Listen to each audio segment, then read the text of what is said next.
I, Dr. Amandeep, welcome you all. So, students, हम लोग infrastructure chapter discuss कर रहे थे।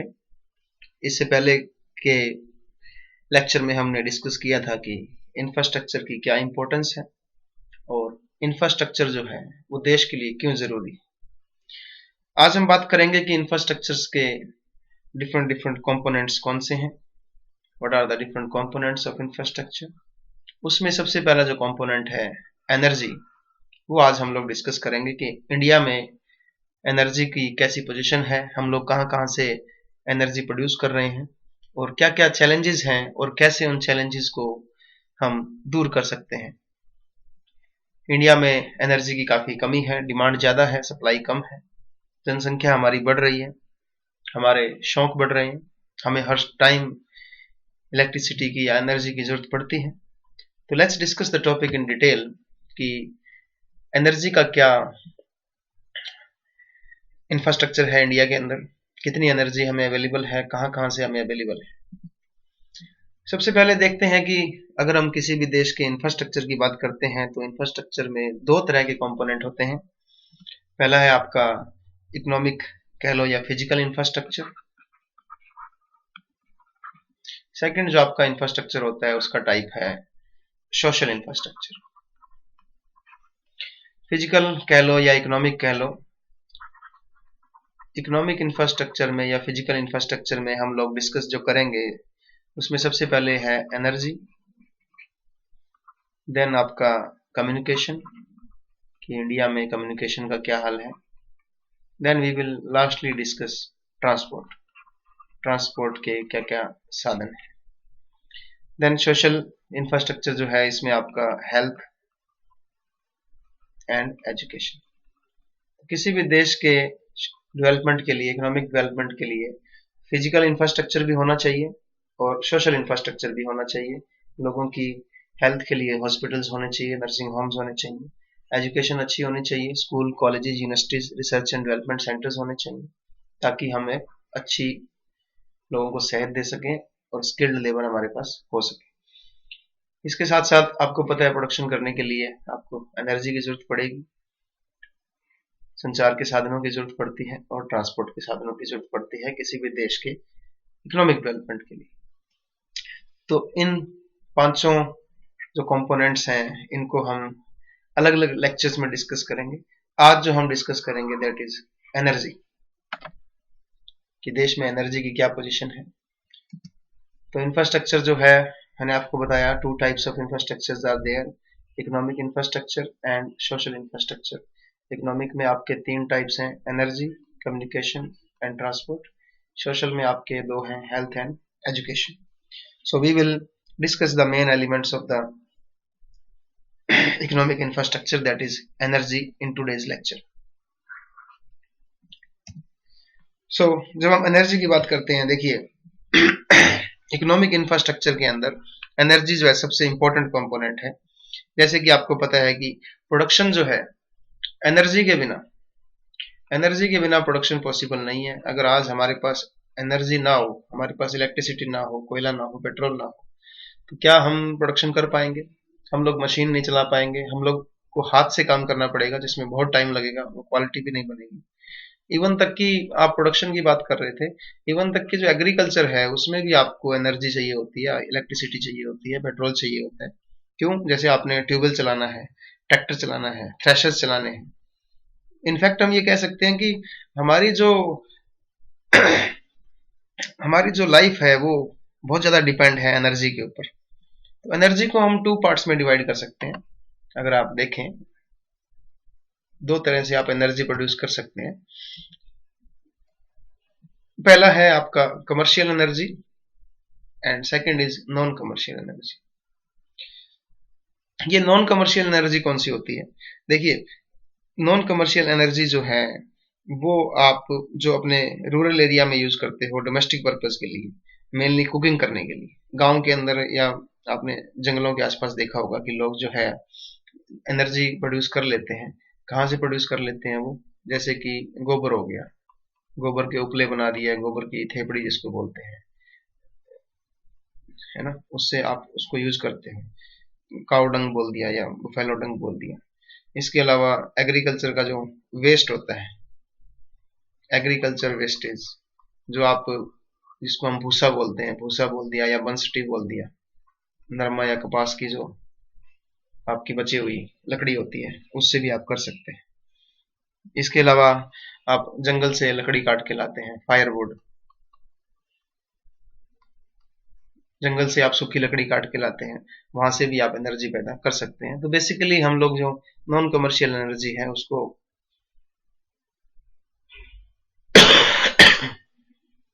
बेसिकली हम लोग जो एनिमल होते हैं उसके गोबर से, अपने घरों में जो हमने गाय भैंस रखी होती है, इसके अलावा जो हमारे खेतों में से जो वेस्टेज निकलता है वहां से, और इसके अलावा जो आप जंगल से लकड़ी काट के लाते हो वहां से आप कुकिंग के लिए मेनली आप इसको यूज करते हैं।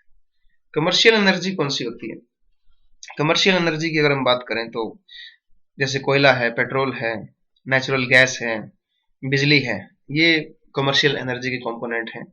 सबसे पहले हम बात करें कोयला, जो आप निकालते हो जमीन में से, फिर उसके बाद पेट्रोलियम, पेट्रोल हो गया या डीजल हो गया, उसके बाद आपका इलेक्ट्रिसिटी हो गई, नेचुरल गैसेस भी आप नीचे से निकालते हो, लास्ट में आप इलेक्ट्रिसिटी यूज करते हो।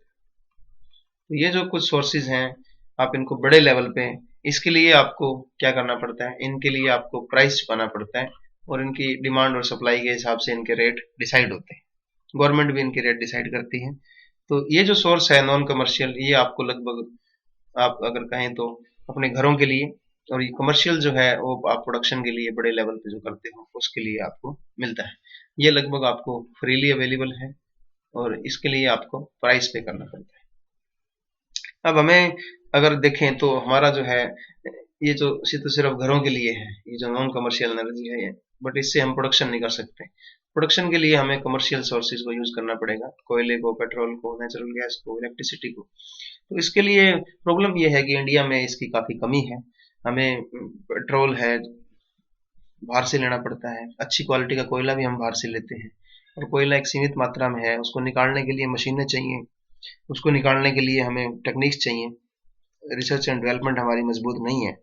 तो इस तरह से हम एनर्जी के सोर्सेज को दो पार्ट्स में भी बांट सकते हैं आगे। ये वही कमर्शियल और नॉन कमर्शियल जो मैंने अभी समझाया है आपको। इसके अलावा अगर हम देखें तो कुछ कन्वेंशनल सोर्स हैं एनर्जी के, एनर्जी आपको कहाँ कहाँ से मिल सकती है। तो कुछ कन्वेंशनल सोर्सेज की अगर बात करें, कन्वेंशनल मतलब जो पुराने साधन हैं, पुराने साधनों से पुराना जो तरीका है, सबसे पहले उसमें आता है कोयला। कोयला जो है बहुत पुराना एक साधन है एनर्जी प्राप्त करने का। कोयले से आप बिजली बनाते हो, जैसे ये आपका थर्मल प्लांट है, जैसे बठिंडा में है, हिसार के पास है, इस तरह की काफी थर्मल प्लांट है हमारे पास। तो कोयला जो है सबसे प्राइमरी सोर्स है एनर्जी का, जो कि बहुत इंपॉर्टेंट है। इंडिया जो है, इंडिया के पास काफी कोयला है, India is rich in coal production. जितनी भी टोटल हम एनर्जी प्रोड्यूस कर रहे हैं, जितनी टोटल हमारी एनर्जी है, उसका लगभग 55% हमें कोयले से एनर्जी मिलती है। तो इट मीन्स कि लगभग आधी से ज्यादा जो हमारी इलेक्ट्रिसिटी या एनर्जी है वो कोयले से आती है। इंडिया का जो कोयला है उसमें एक प्रॉब्लम है कि उसमें राख बहुत ज्यादा है और उसकी हीट कम है, तो इसलिए हम अच्छी क्वालिटी का कोयला जो है वो इंपोर्ट करते हैं, क्योंकि उसमें राख कम होती है और उसमें हीट ज्यादा होती है। कोयला जो है इको फ्रेंडली सोर्स है डोमेस्टिक एनर्जी मार्केट का, हमें इंडिया से ही ये मिल जाता है। इंडिया में अगर आप देखें तो बिहार, झारखंड, यहाँ पे काफी ज्यादा कोयले के भंडार हैं, छत्तीसगढ़ में भी। तो लगभग आधी जो हमारी एनर्जी की जो रिक्वायरमेंट है वो कौन पूरी कर रहा है? कोयला पूरी कर रहा है। बट इसमें एक दिक्कत है कि ये प्रदूषण बहुत ज्यादा करता है, इसमें राख ज्यादा होती है, इसलिए हम बाहर से भी कोयला मंगवाते हैं। दूसरा जो आपका कन्वेंशनल या परंपरागत सोर्स जो है एनर्जी का, वो है पेट्रोलियम। पेट्रोल जो है आप नीचे धरती में से या समुद्र में से निकालते हैं। पेट्रोल को निकालने की जो टेक्निक है वो काफी पेचीदा है, और उसमें काफी रिसर्च की और काफी इन्वेस्टमेंट की जरूरत पड़ती है। अगर हम बात करें इंडिया के अंदर कोयले की प्रोडक्शन की, तो इसकी बहुत कम, हमारे इंडिया में इसकी बहुत कम संभावनाएं हैं। इंडिया में हमने बहुत कम जगह पे पेट्रोल खोजा हुआ है, क्योंकि इसको खोजना और इसमें इन्वेस्ट करना काफी खर्चीला है। तो ज़्यादातर जो पेट्रोल है वो हम बाहर से इंपोर्ट करते हैं, पेट्रोल कह लो या डीजल कह लो। तो सबसे ज़्यादा पेमेंट हम पेट्रोलियम आइटम्स की ही करते हैं, और डिमांड बहुत ज़्यादा है, सप्लाई इसकी बहुत कम है, तो इसलिए हमें इंपोर्ट के ज़रिए इस पर डिपेंड रहना पड़ता है। अगर आप पेट्रोल के इंपोर्ट को कम करना चाहते हैं तो आपको इंडिया के अंदर ही खोजना चाहिए। नई नई जगहों पे पेट्रोल आपको मिल सकता है, इंडिया में भी काफ़ी संभावनाएं हैं, बट इसमें खर्चा बहुत ज़्यादा है, और इसमें प्राइवेट सेक्टर को भी गवर्नमेंट ने ओपन किया हुआ है। तो ये इसलिए तो गवर्नमेंट ने प्राइवेट सेक्टर को भी इसमें इनवाइट किया हुआ है। तो इसमें अगर आप देखें तो रिलायंस जो है, रिलायंस अपना खुद का तेल निकालता है समुद्र में से और अलग अलग जगहों में से, बट फिर भी प्राइवेट प्लेयर्स इसमें बहुत कम आते हैं क्योंकि इसमें इन्वेस्टमेंट बहुत ज़्यादा है। थर्ड अगर आप देखें कन्वेंशनल सोर्स जो है वो है नेचुरल गैस। देखिए ये एक बहुत ही इंपॉर्टेंट सोर्स है एनर्जी का, नेचुरल गैस। ये आप एक किस्म से कह सकते हैं कि अगर आपको देश के अंदर कई जगहों पे आपको नेचुरल गैस के भंडार मिले हैं, प्राकृतिक गैस के भंडार आपको मिले हैं, फिर उसको मशीनों के जरिए नीचे से निकाला जाता है और प्रोसेसिंग की जाती है। इंडिया के अंदर अगर बात करें तो बहुत सारे अच्छे अच्छे रिजर्व्स हमें मिले हैं, भंडार मिले हैं, जैसे मुंबई में, गुजरात में, त्रिपुरा में, आंध्र प्रदेश में, तमिलनाडु और राजस्थान में। और ये जो नेचुरल गैस है इसको भी हमें इसको ज़्यादा से ज़्यादा यूज़ करना चाहिए, ज़्यादा से ज़्यादा तरीके खोजने चाहिए, देखने चाहिए कि कहाँ कहाँ पे नेचुरल गैस के भंडार मिल सकते हैं, और उनको निकालने के लिए हमें पूरा प्रयास करना चाहिए, क्योंकि ये डोमेस्टिक मार्केट में ही आपको अच्छा एक सोर्स मिल रहा है। लास्ट अगर हम बात करें तो वो है इलेक्ट्रिसिटी। इलेक्ट्रिसिटी भी एक बहुत ही कन्वीनियंट सोर्स है एनर्जी का, और बहुत ज़्यादा यूज होता है। लगभग इंडिया में अगर बात करें तो इलेक्ट्रिसिटी की डिमांड ज़्यादा है और इलेक्ट्रिसिटी की सप्लाई कम है। तो मेनली हम जो है 3 सोर्सेज से इलेक्ट्रिसिटी को प्रोड्यूस कर रहे हैं। बिजली जो है हम 3 सोर्सेज से बनाते हैं। सबसे पहला सोर्स है आपका thermal power station, thermal plant जिसको हम बोल देते हैं। ये जो बड़े बड़े प्लांट होते हैं, यहाँ पे बड़े बड़े प्लांट, आपने बठिंडा में पहले एक प्लांट होता था, अभी हिसार में एक प्लांट है, और पूरे इंडिया में लगभग 400 के लगभग थर्मल पावर स्टेशन है जहाँ से आप बिजली बनाते हो। इसमें आप कोयले से, बायोगैस से काफ़ी बिजली आप तैयार करते हो, तो ये एक अच्छा सोर्स है बिजली तैयार करने का। दूसरा आपका है इलेक्ट्रिसिटी आप बनाते हो हाइड्रो इलेक्ट्रिसिटी स्टेशन से। ये जो बड़ी बड़ी नदियां हैं, जैसे नंगल डैम है, और काफ़ी बड़े बड़े सतलुज के ऊपर बनी हुई है, अलग अलग महाराष्ट्र में, आंध्र प्रदेश में, तमिलनाडु में, हिमाचल प्रदेश में, जैसे टिहरी बांध है, टिहरी डैम, टिहरी हिमाचल प्रदेश में टिहरी बांध है। तो बांध के ऊपर आप बिजली बनाते हो, बांध बना के। तो ये हाइड्रो इलेक्ट्रिसिटी स्टेशन भी लगभग इंडिया के अंदर 200 स्टेशन है जहाँ पे आप बिजली बना रहे हो। ये भी एक बहुत अच्छा सोर्स है। नंगल डैम है, वहाँ से आप बिजली बनाते हो। तो बहुत सारी नदियों पे हमने डैम बनाए हैं, और इन डैम के ऊपर हम इलेक्ट्रिसिटी प्रोड्यूस कर रहे हैं। देन आपका न्यूक्लियर पावर प्लांट्स, तीसरा एक बहुत ही अच्छा और बहुत ही नया सोर्स है। एटॉमिक पावर स्टेशन, परमाणु ऊर्जा संयंत्र जिसको हम बोलते हैं। देश में लगभग पूरे इंडिया में 7 न्यूक्लियर पावर स्टेशन हैं। और अगर हम हरियाणा की बात करें तो हरियाणा के फतेहाबाद डिस्ट्रिक्ट के अंदर, जो हमारे पड़ोस में डिस्ट्रिक्ट है फतेहाबाद, उसमें गोरखपुर के अंदर लगभग 1400 मेगावाट का हमने न्यूक्लियर पावर स्टेशन लगाया हुआ है, और इस पे लगभग 20,000 करोड़ रुपए खर्चा आया था, और ये लगभग 600 एकड़ के अंदर ये परमाणु एटॉमिक पावर स्टेशन बना हुआ है। पूरे इंडिया में 7 एटॉमिक पावर स्टेशन है। तो यहाँ पे हम परमाणु ऊर्जा संयंत्र जिसको हम बोलते हैं, तो ये हमने लगा रखे हैं। तो इलेक्ट्रिसिटी जो है हम थर्मल पावर स्टेशन से, हाइड्रो इलेक्ट्रिसिटी स्टेशन से और एटॉमिक पावर स्टेशन से हम बना रहे हैं। अगर हम नॉन कन्वेंशनल सोर्सेज की बात करें, नए सोर्सेज की, जिनको हम रिन्यूएबल सोर्सेज भी कहते हैं, जिसमें आपको कुछ करना नहीं है बल्कि प्रकृति की सहायता से आप नेचर की मदद लेते हो और इलेक्ट्रिसिटी प्रोड्यूस करते हो। ये इन्वायरमेंट फ्रेंडली होते हैं, और अभी ही इनका यूज शुरू हुआ है, जिसमें हम सोलर एनर्जी कह लो, विंड एनर्जी, बायोगैस एनर्जी, इसका यूज करते हैं। और ये non conventional sources of energy है। इनको हम रिन्यूएबल एनर्जी सोर्सेज भी कहते हैं और ये काफ़ी पॉपुलर है। और गवर्नमेंट ने नॉन कन्वेंशनल एनर्जी के अंदर 100% एफडीआई को भी अलाउ कर रखा है कि फॉरेन से भी अगर चाहें तो लोग यहाँ इन्वेस्ट कर सकते हैं। तो सबसे पहली है विंड एनर्जी। विंड एनर्जी जैसे हम देख रहे हैं कि ये जो आपको दिखाई दे रहा है एक खंबा और इसके ऊपर एक पंखा लगा हुआ है। ये जो पंखा घूमता है तो इससे पावर जनरेट होती है। तो इंडिया के अंदर ये काफी जगहों पे लगे हुए हैं। अगर आप जैसलमेर साइड जाएंगे तो आपको काफी देखने को मिलेंगे, राजस्थान में भी, क्योंकि वहाँ हवा तेज चलती है। तो इंडिया का जो है विंड एनर्जी के अंदर 5वां सबसे बड़ा स्थान है। तो यूएसए, चाइना, जर्मनी और स्पेन के बाद इनको जो ये जो खंबा है, ये जो पूरा इंस्ट्रूमेंट है, इसको हम विंड टरबाइन बोलते हैं। विंड टरबाइन, ये टरबाइन जो है घूमता है, इससे बिजली बनती है। जहाँ पे ये लगाया जाता है, पूरे टरबाइन्स लगाए जाते हैं, उसको हम बोलते हैं विंड पावर प्लांट। तो ये भी एक अच्छा सोर्स है और काफी पॉपुलर हो रहा है, इको फ्रेंडली है। दूसरा सोर्स अगर हम देखें तो बायोमास पावर। बायोमास जो है एक ऑर्गेनिक मटेरियल होता है। इसमें आप क्या लेते हैं, इसमें अगर आप यहाँ देख रहे हो तो ये जो आपका बचा हुआ वेस्टेज होता है, चाहे वो एग्रीकल्चर का वेस्ट हो, चाहे वो फॉरेस्ट का वेस्ट हो, चाहे वो एग्रो इंडस्ट्रियल वेस्ट हो, चाहे आपकी बची हुई फसल का बचा हुआ पार्ट हो, तो वो सारा जो जिसको हम एक किस्म से कचरा बोलते हैं, चाहे वो जंगल से लाया हुआ वेस्ट हो, चाहे वो एग्रीकल्चर का वेस्ट हो और क्रॉप्स का रेजिड्यू हो, उसको हम इकट्ठा करते हैं और इसको हम बॉयलर के अंदर डाल देते हैं। ये बड़े बड़े आप बॉयलर देख रहे हो,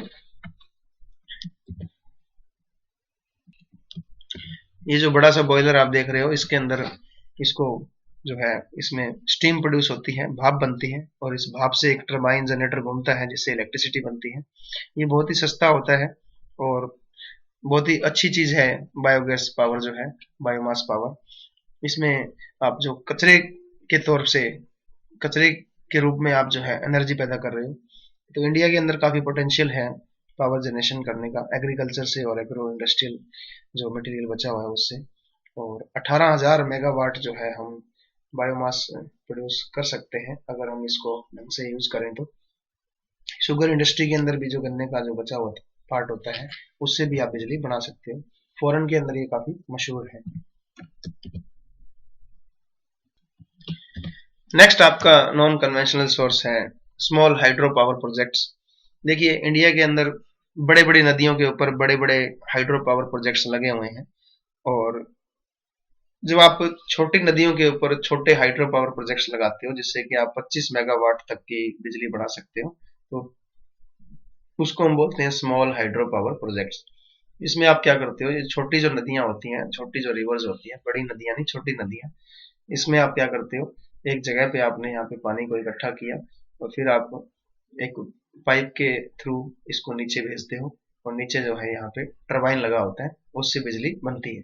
तो छोटी छोटी नदियों के ऊपर ये इस तरह के स्मॉल हाइड्रो पावर प्रोजेक्ट्स लगाए गए हैं। ये इसमें ज्यादा प्रॉब्लम नहीं आती क्योंकि जब आप बड़ी नदियों के ऊपर प्रोजेक्ट लगाते हो तो उसमें आपको गांव खाली करवाने पड़ते हैं, जंगल काटने पड़ते हैं, रिहेबिलिटेशन करना पड़ता है लोगों का एक एरिया से दूसरे एरिया में।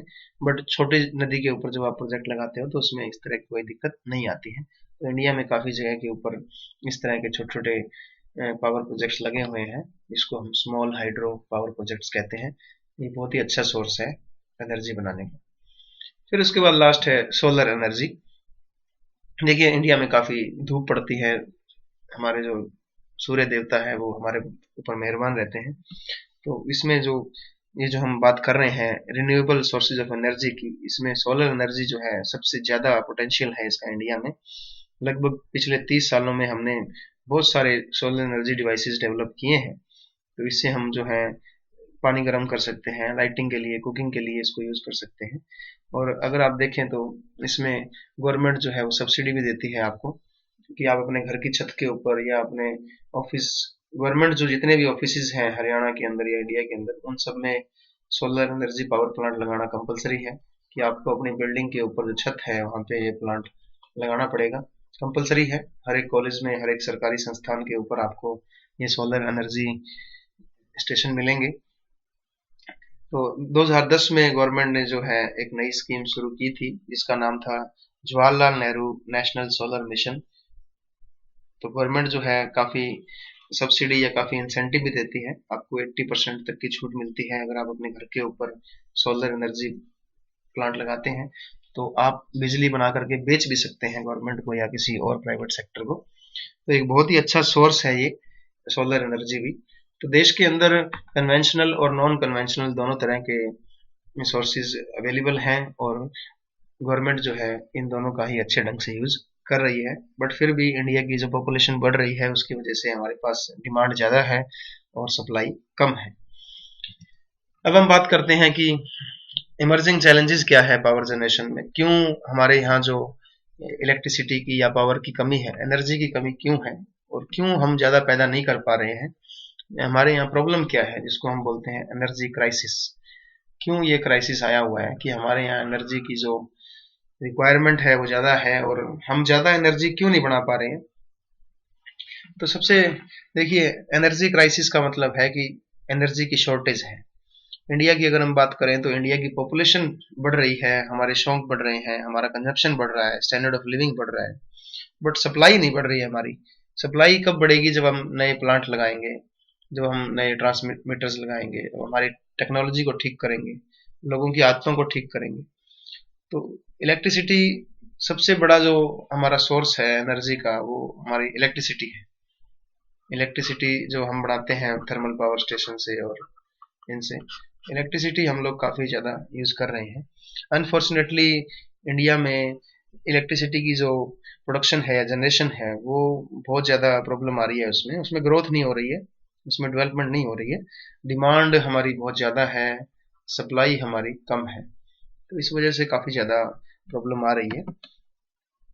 पॉइंट्स क्या क्या है, क्यों हमें इतनी प्रॉब्लम आ रही है? सबसे पहला पॉइंट है इनएडिक्वेट जनरेशन ऑफ इलेक्ट्रिसिटी। हम इलेक्ट्रिसिटी इतनी जनरेट नहीं कर पा रहे हैं। क्यों? जितनी हमें रिक्वायरमेंट है उससे कम हम उसको जनरेट कर पा रहे हैं। क्यों? क्योंकि हमारी पॉपुलेशन ज्यादा बढ़ रही है, हमारे पास टेक्नोलॉजी अच्छी नहीं है, प्राइवेट सेक्टर इसमें हाथ नहीं डाल रहा है, गवर्नमेंट ही इसमें कोशिश कर रही है। तो इस वजह से हमारी जो इलेक्ट्रिसिटी की जो डिमांड है वो ज्यादा है सप्लाई से। इस वजह से जब डिमांड ज्यादा होती है तो क्या होता है कि बिजली की शॉर्टेज होती है, बिजली के कट लगते हैं क्योंकि हमारे पास डिमांड पूरी नहीं कर पा रहे हैं इसमें। वोल्टेज ऊपर ज्यादा होती है, वोल्टेज में फ्लक्चुएशंस आते हैं, एक्सेसिव लोड पड़ता है, पावर कट लगते हैं। तो हमें अपनी सप्लाई को बढ़ाना पड़ेगा और सप्लाई हमारी नहीं बढ़ पा रही है क्योंकि हम लोग प्रोडक्शन नहीं कर पा रहे। दूसरा, हमारे को कमाई नहीं हो रही है बिजली से।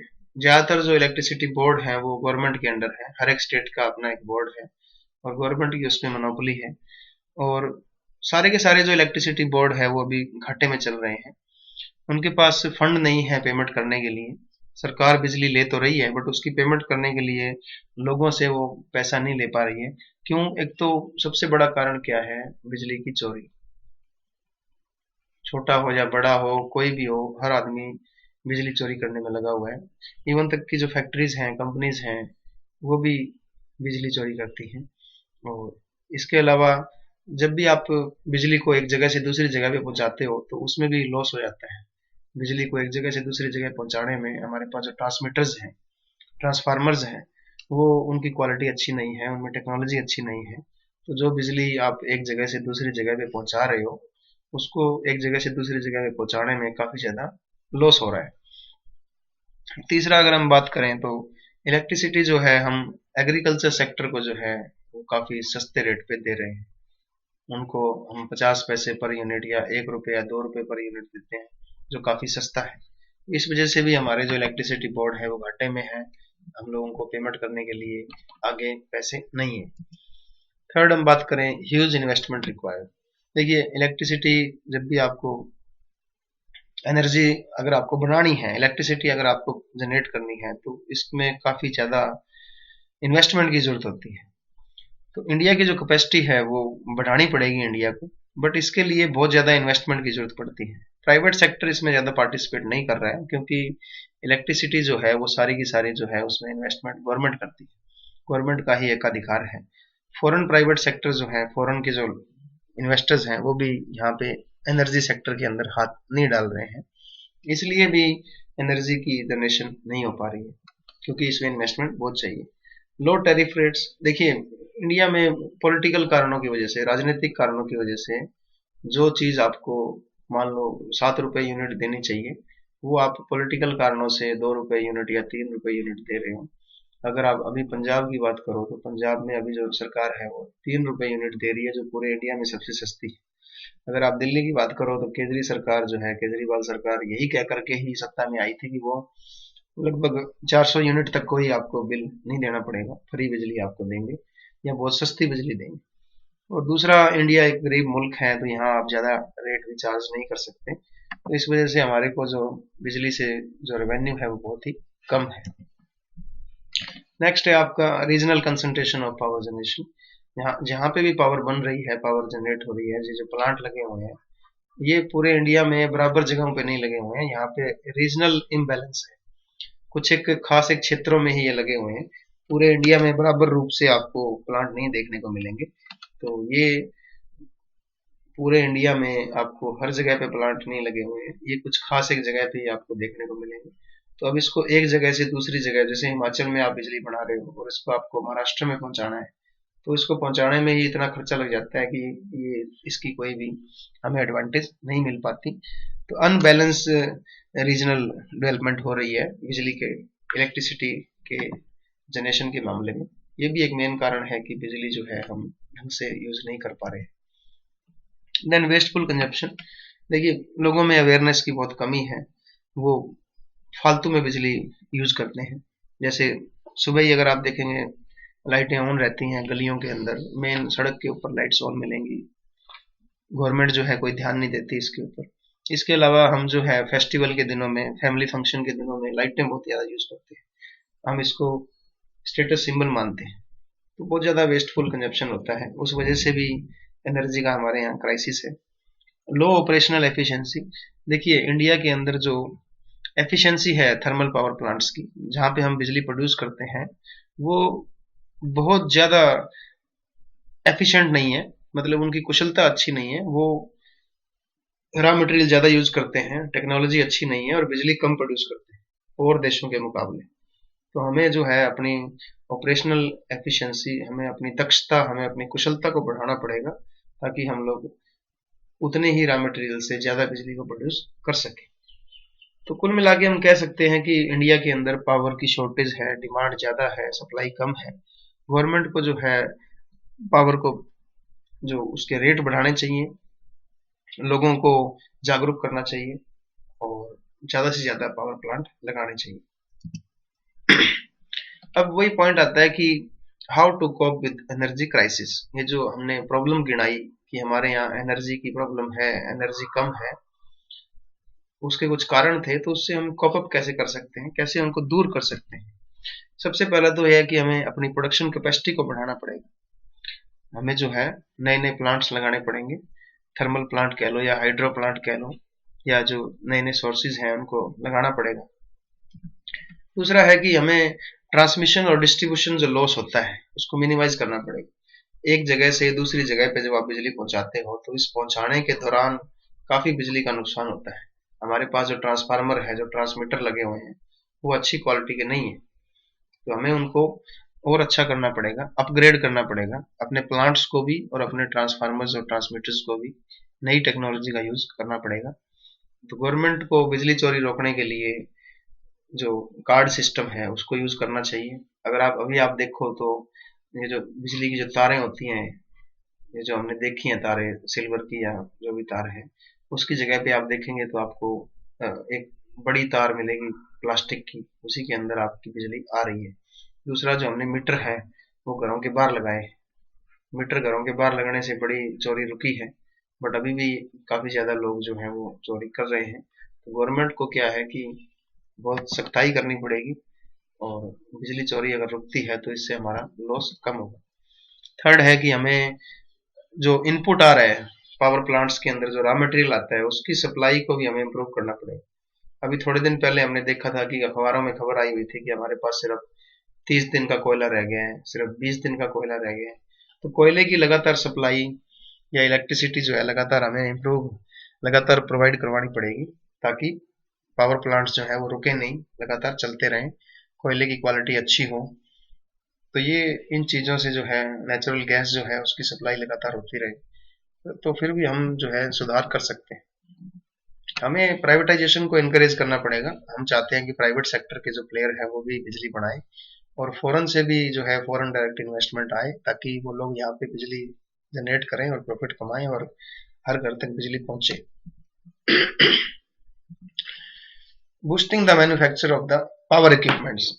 गवर्नमेंट जो है उसको, देखिए, जो कंपनीज पावर इक्विपमेंट्स बनाती हैं उन कंपनीज को गवर्नमेंट को और ज्यादा कंसेशन देनी चाहिए और ज्यादा सब्सिडी देनी चाहिए। उनको मोटिवेट करना चाहिए कि आप अच्छे अच्छे पावर इक्विपमेंट्स बनाओ, ताकि अच्छे पावर इक्विपमेंट्स जब आप बनाओगे तो आपका जो लॉस है वो कम होगा, बिजली जो है वो कम लगेगी।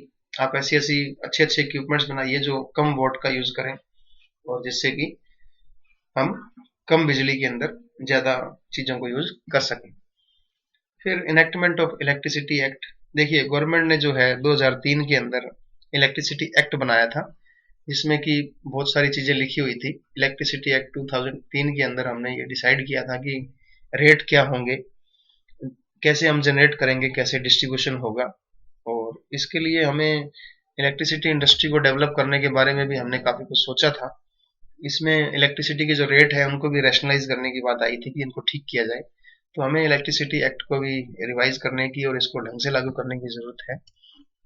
देन राजीव गांधी ग्रामीण विद्युतीकरण योजना RGGVY, ये भी एक स्कीम थी जिसमें कि 2005 के अंदर ये स्कीम लागू हुई थी। इसका टारगेट था कि इंडिया के हर गांव के अंदर हम जो है 2000, जो हमारा 12th 5 ईयर प्लान है, ये जब तक आपका खत्म होगा तब से लेकर के 2012 से 17 तक शायद ये 12th ईयर प्लान था हमारा, तो तब तक जो है हर गांव के अंदर बिजली पहुंचाने का टारगेट था राजीव गांधी ग्रामीण विद्युतीकरण योजना के तहत। अब जो है गवर्नमेंट ने जो है 2014-15 में, जैसा कि इस गवर्नमेंट ने नाम चेंज किए हैं, उन्हीं में इसका नाम बदल करके दीनदयाल उपाध्याय ग्राम ज्योति योजना कर दिया था इसका नाम। तो ये भी एक अच्छी योजना है जिसमें कि घर घर तक बिजली पहुंचाई जा रही है। इसके अलावा अगर हम बात करें तो लोगों के अंदर हमें अवेयरनेस भी पैदा करनी होगी कि वो वेस्टफुल एक्सपेंडिचर ना करें, बिजली की चोरी ना करें।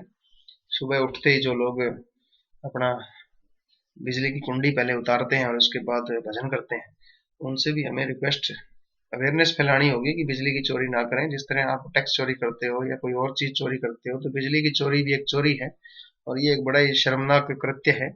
बड़े बड़े लोग, बड़े बड़े जो नौकरी करने वाले लोग हैं, बड़े बड़े घरों में जो लोग हैं, वो भी बिजली की चोरी कर रहे हैं। तो गवर्नमेंट को एक अवेयरनेस फैलानी चाहिए, जो चोरी करता हुआ पकड़ा जाए उसकी अखबार में फोटो आए या सोशल मीडिया पे डाली जाए, ताकि फॉरेन के अंदर अगर आप देखें तो इसको लोग काफी गलत मानते हैं कि आप गवर्नमेंट के साथ धोखाधड़ी कर रहे हो। इसके अलावा हमें जो है अपने पुराने बल्ब जो हैं उनकी जगह नए बल्ब का यूज करना चाहिए। LED बल्ब जो आए हुए हैं, इसके लिए गवर्नमेंट ने नेशनल LED प्रोग्राम भी शुरू किया था। इसके अलावा अगर हम चाहें तो अपने छतों के ऊपर, घर की छतों के ऊपर सोलर पावर प्लांट हमें लगाना चाहिए। घर की छत के ऊपर हम जो है सौर ऊर्जा का इस्तेमाल करें, इससे भी काफी फर्क पड़ेगा। तो ये सारे तरीके हैं जिससे हम एनर्जी क्राइसिस को दूर कर सकते हैं। So thank you so much, आपने इतने ध्यान से इस लेक्चर को सुना। अगर आपको कोई डाउट है तो please ask me. Thank you so much.